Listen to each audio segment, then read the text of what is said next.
आकाशवाणी का ये अहमदाबाद वडोदरा केंद्र है। प्रस्तुत है कार्यक्रम हिंदी जगत।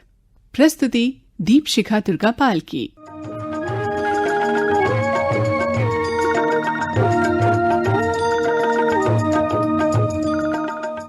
नमस्कार दोस्तों, मैं हूं दीपमाला। आज आपके साथ जुड़ रही हूं आकाशवाणी के अहमदाबाद केंद्र से। दोस्तों, जब तारीख की बात हो रही है तो मैं आपको ये भी बतलाना चाहूंगी कि आज है 28 मई। अब आप सोच रहे होंगे कि इसमें क्या खास बात है। आज 28 है तो कल 29 मई होगी। नहीं, आज की तारीख वो तारीख है दोस्तों जो हमें याद दिलाती है एक दुबले पतले से इंसान की। बेशक जो शारीरिक रूप से दुबले दिखते थे, मगर मानसिक और वैचारिक रूप से अत्यंत ही सुदृढ़ थे, जिन्होंने अंग्रेजों के क्रूर अत्याचार सहे थे, जिन्होंने अपने जीवन के कई अनमोल वर्ष काटे थे कारागार में, उस अंधेरी कोठरी में जिसमें शायद ही कोई इंसान उठ बैठ पाता। दोस्तों, आज की इस तारीख से यानी 28 मई से जुड़ी है उस स्वतंत्रता सेनानी की जीवन गाथा जिसे हम विनायक दामोदर सावरकर के नाम से जानते हैं। मई 28, 1883 में भागुर नासिक में, जो तत्कालीन बॉम्बे प्रेसिडेंसी में आता था, विनायक का जन्म एक मराठी हिंदू चित्पावन ब्राह्मण परिवार में हुआ था। उन्होंने अपनी प्राथमिक शिक्षा नासिक में ही ग्रहण की। बालक विनायक शुरू से ही राष्ट्रवाद के समर्थक थे। कहते हैं कि स्कूली शिक्षा के दौरान ही इन्होंने हिंदू धर्म का अध्ययन करना प्रारंभ कर दिया था। वे अंग्रेजी शासन को हिंदुत्व पर एक श्राप मानते थे। विनायक ने अपने बड़े भाई गणेश सावरकर के साथ मिलकर अभिनव भारत सोसाइटी नामक एक ब्रिटिश विरोधी संगठन का निर्माण किया और गुप्त रूप से विभिन्न क्रांतिकारी योजनाओं को अंजाम भी दिया। नासिक से विनायक ने पकड़ी पुणे की राह और वहां फर्ग्यूसन कॉलेज में दाखिला ले लिया। साथ ही साथ तिलक से उनकी व्यक्तिगत निकटता भी बढ़ने लगी। तिलक के व्यक्तित्व से युवा विनायक बहुत प्रभावित थे। वे तिलक में हिंदुत्व का उत्थान, राष्ट्रवादी तत्व देखते थे। तिलक उग्र राष्ट्रवाद के समर्थक थे। गांधी जी की उदारवादी नीतियों का खंडन करते। उनका मानना था कि आजादी छीनकर प्राप्त की जा सकती है। ब्रिटिश भारत को कभी भी पूर्ण स्वतंत्रता नहीं देंगे। Independence is never given, it is taken.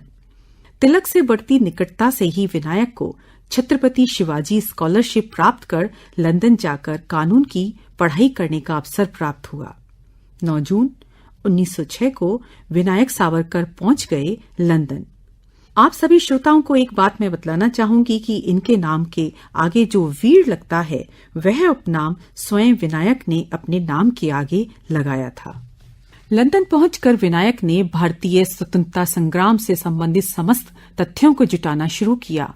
सभी विभिन्न पुस्तकों का सूक्ष्म अध्ययन किया और अपनी पुस्तक the Indian war of independence लिखी। ये वो पुस्तक थी जिसने अंग्रेजी सरकार के होश उड़ा दिए, क्योंकि इस पुस्तक में सावरकर ने दावा किया था कि 1857 की क्रांति मात्र एक सैनिक विद्रोह नहीं था, बल्कि पूर्ण स्वराज्य की प्राप्ति हेतु किया गया एक सुविचारित, सुनियोजित स्वतंत्रता संग्राम था। अंग्रेजी सरकार ने इस किताब को पूर्णतः प्रतिबंधित कर दिया ताकि भारतीय सत्य से अवगत न हो सके। हालांकि बाद में प्रतिबंध हटा और यह पुस्तक स्वतंत्रता सेनानियों, विचारकों एवं सुधारकों के लिए एक गाइड बुक की तरह मार्गदर्शन करती रही। लंदन प्रवास के दौरान विनायक की मित्रता इंडिया हाउस के श्यामजी कृष्ण वर्मा, मदनलाल ढींगरा जैसे क्रांतिकारियों से हुई और वे उनकी गतिविधियों में भाग लेने लगे। सावरकर की गतिविधियों पर ब्रिटिश सरकार को संदेह की बू आती थी, अतः उन पर कड़ी निगरानी रखी जाने लगी और अंततः संदेहास्पद गतिविधियों में लिप्त रहने जैसे कई आरोप लगाकर 1910 में लंदन में उन्हें गिरफ्तार कर लिया। लंदन से भागने की इन्होंने कोशिश भी की, पर वे नाकाम रहे और सरकार ने उन्हें भारत में प्रत्यार्पण के आदेश देकर उनको आजीवन कारावास का दंड दे दिया। विनायक दामोदर सावरकर भारतीय इतिहास में वे पहले व्यक्ति बने जिन्हें पूर्ण जीवन पर्यंत 2 बार का आजीवन कारावास दिया गया। अब उनके जीवन का एक नया अध्याय शुरू हुआ, अंडमान यानी काले पानी की सजा। श्रोताओं, जैसे कि मैंने पूर्व में बतलाया है कि कुछ तारीखों से जुड़ी यादें हमें खुशी देती हैं और कुछ से मिलता है दुख। अब जो कहानी मैं आपको सुनाने जा रही हूं वह सिर्फ दुखों की दास्तान है, साथ ही साथ एक दुबले पतले से इंसान की मानसिक दृढ़ता, आत्मविश्वास, आत्मबल और देश प्रेम की भावना का परिचायक है। 4 जुलाई 1911 कैलेंडर की वह काली तारीख थी जब सावरकर को सेल्यूलर जेल में लाया गया था। दोस्तों, भारत से हजारों मील की दूरी पर बंगाल की खाड़ी में स्थित अंडमान निकोबार द्वीप की राजधानी पोर्ट ब्लेयर को अंग्रेजों ने एक ऐसी जेल बनवाने के लिए चुना जिसमें यदि किसी एक व्यक्ति को एक बार प्रवेश करा दिया जाए तो वहां से निकलने की कल्पना तक दूभर हो जाती है। 1857 की क्रांति के बाद भारतीय देशभक्तों को भीषण यातना देने हेतु इस जेल का निर्माण कार्य 1896 में शुरू हुआ, जिसकी समाप्ति हुई 10 वर्ष बाद अर्थात 1906 में। इस जेल में 3 मंजिल और कुल 696 सेल थे जिसमें कैदियों को रखा जाता था। ऑक्टोपस आकृति नुमा ये जेल पानी के बीचों बीच स्थित थी, अतः किसी का यहां से भागना नामुमकिन था। तिमंजिला इस जेल में सावरकर को घोर शारीरिक यातनाएं दी जाती थीं। जिस कोठरी में उन्हें कैद रखा जाता था वह घुटन भरी और बेहद तंग थी, जिसमें एक सामान्य कदकाठी के व्यक्ति का उचित प्रकार से सो पाना, बैठ पाना भी मुश्किल होता था। ऊंचाई पर स्थित एक छोटा सा रोशनदान आज की किरण जैसा दिखता था, जिसे देखकर सुबह और रात का अनुमान भर लगाया जाता। इतना ही काफी नहीं था, सावरकर को प्रताड़ित करने हेतु उन्हें बैल के स्थान पर कोल्हू में जोता जाता था। कोल्हू को खींचते वक्त उनके पैरों से रक्त रिसता था, हाथों में छाले भरे रहते थे। कहते हैं कि सावरकर का आत्मबल इतना प्रबल था कि वे अपने रिश्ते रक्त से ही कोठरी की दीवारों पर अपनी कविताएं लिखते थे। आज भी उस जेल की उस कोठरी में, जो कि अब एक संग्रहालय में तब्दील हो चुका है, आप उन्हें देख सकते हैं। पूरे जेल के कैदी सावरकर को बड़ी इज्जत के साथ बड़े बाबू बोलते थे। उनकी हर बात को बड़े ध्यान से और बड़े प्रेम से सुनते। उन्हीं के कहने पर जब लाठीचार्ज में तिलक की हत्या हो गई, उसके विरोध में पूरी जेल में भूख हड़ताल की गई थी। परिणामतः सावरकर को चिंताजनक स्थिति में अस्पताल में भर्ती करवाना पड़ा, जहां एक कंकाल सीधे जीवन मृत्यु के बीच झूल रही थी।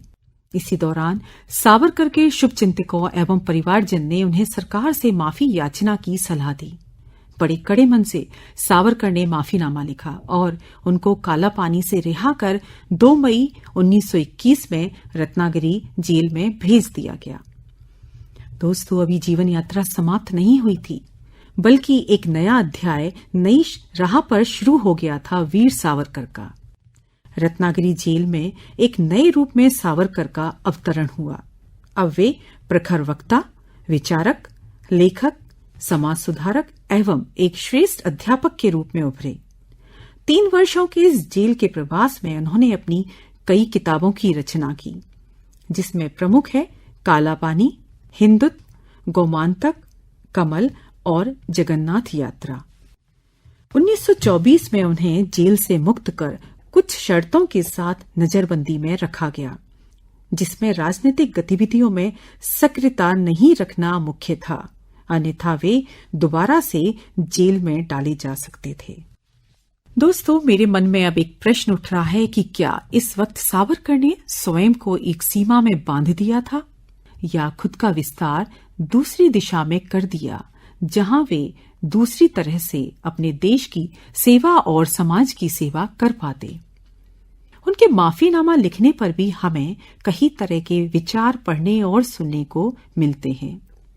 एक पक्ष के अनुसार उनका ये फैसला गलत और कायरता का प्रतीक था, वहीं दूसरे पक्ष के अनुसार ये ठीक और समय के अनुकूल फैसला था। दृष्टिकोण, विचार और मान्यताएं कभी एक जैसे नहीं होते। यही बात सावरकर से जुड़े माफीनामा पर भी लागू होती है। नजरबंदी से मुक्त होने के साथ ही उनकी अखंड भारत यात्रा आरंभ हुई। हिंदुत्व का समर्थन उनका ध्येय था। वे सनातन धर्म को वे ऑफ लाइफ मानते थे।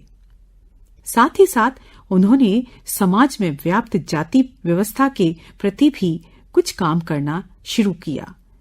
वे जाति व्यवस्था के घोर विरोधी थे। इसी के चलते उनकी पत्नी यमुनाबाई ने कुमकुम समारोह का आयोजन किया, जिसमें समाज के हर वर्ग की स्त्री को आमंत्रित किया गया था और उसको कुमकुम लगाया था। समाज के समक्ष ऐसा करके सावरकर दंपति ने एक अनोखा उदाहरण पेश किया था। सावरकर ने अपने जीवन में कुल 38 किताबें लिखी। वे सभी राष्ट्रवाद, हिंदुत्व, काला पानी की सजा और उनके सुधारों से संबंधित थी। स्वतंत्रता संग्राम में अब उनका योगदान दूसरे ही रूप में समानांतर रूप से चल रहा था। हालांकि वैचारिक रूप से उदारवादियों से, मुख्यतः गांधी जी से उनके मतभेद अभी भी कायम थे।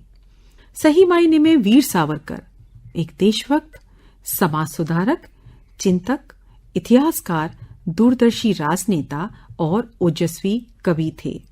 आज भी ब्रिटेन में इंडिया हाउस की बिल्डिंग में उनके नाम के आगे यही अंकित है, विनायक दामोदर सावरकर, भारतीय राष्ट्रभक्त एवं समाज सुधारक।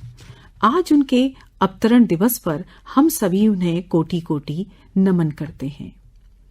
प्रिय श्रोताओ, अंडमान निकोबार द्वीप समूह सिर्फ सेल्यूलर जेल के कारण ही प्रसिद्ध नहीं है, अपितु यह बंगाल की खाड़ी में स्थित भारत का अत्यंत मनोहारी पर्यटन स्थल है, जो अपनी प्राकृतिक सुंदरता और सुंदर तटों के लिए मशहूर है।